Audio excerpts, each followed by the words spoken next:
नमोस्तु महाराज जी, नमोस्तु नमोस्तु। चुल्लक महाराज जी को एक छामी।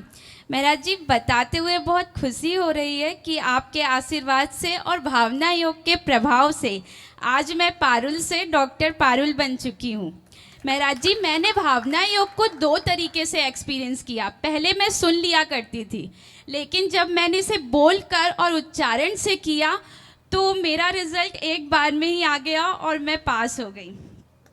महाराज जी, साइंस कहता है कि स्ट्रेस से कॉर्टिसोल बनता है जो बीमारी लाता है। क्या भावना योग से हमारे हार्मोन्स के अंदर ऐसे चेंजेस आ सकते हैं जो इम्पॉसिबल हीलिंग को पॉसिबल कर दें? और महाराज जी, दिन भर मरीजों के बीच में रहकर उनकी निगेटिव ऊर्जा से बचने के लिए हमें कौन सी भावना और कवच का उत्तम होगा? देखिए, बहुत अच्छी बात कही है। सबसे पहले तो मैं आपसे कहूँ, जितने लोग भी भावना योग करते हैं, केवल सुनने से आप पर उतना असर नहीं पड़ेगा। सुनकर जब आप दोहराएंगे तो वह आपके अवचेतन मन पर गहरा असर पड़ेगा और उसका परिणाम तभी मिलेगा। सभी लोग वैसे ही करें। आप लोगों ने भी 26 तारीख को यहाँ भावना योग का कार्यक्रम रखा है, प्रातःकाल 8 बजे से। सबको परसों है 26 तारीख, आप सब उसमें लाभान्वित हों। सभी वर्ग के लोगों को वहाँ आमंत्रित करें। 8 बजे से 9:30 बजे तक का वो कार्यक्रम होगा। 9:30 बजे ख़त्म हो जाएगा।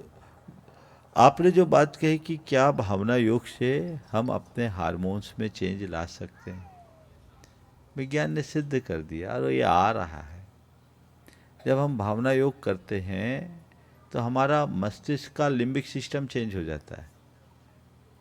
एमिगडाला जो है हमारे प्रीफ्रंटल कॉर्टेक्स को कंट्रोल करता है।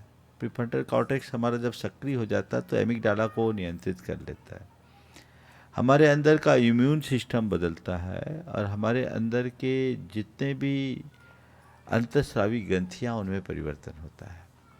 भावना योग करे तो व्यक्ति के अंदर कॉर्टिसोल की मात्रा खत्म हो जाती है। उसकी जगह डोपामाइन, सेरोटोनिन और एंडोक्राइन जैसे रसायन प्रकट होते हैं। और ये इस पर पूरा रिसर्च हुआ है। अभी कई तरह के रिसर्च हुए हैं। मैंने फील टू हील भावना योग का विज्ञान पुस्तक में सविस्तार इसका विवेचन किया। आप लोग उसे देखें।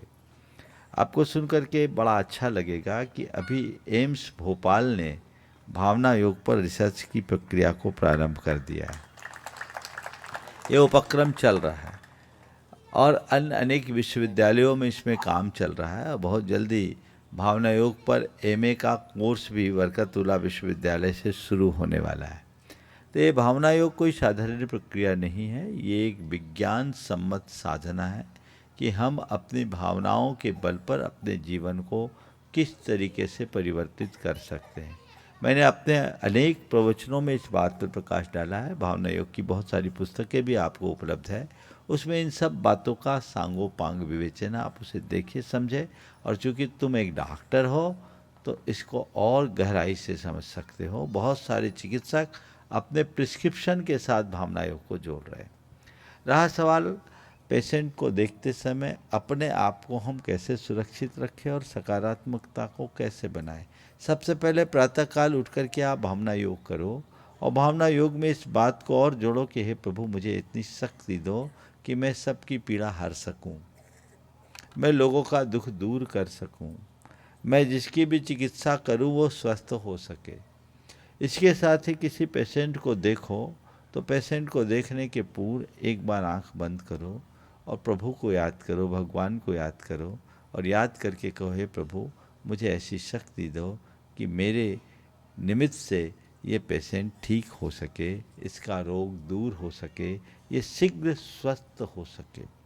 ये भाव हमारे साथ निकलना चाहिए और ऐसा आप करेंगे तो निश्चित रोगी पर भी असर पड़ेगा और आप भी सुरक्षित रहेंगे। जी महाराज, नमोस्तु महाराज।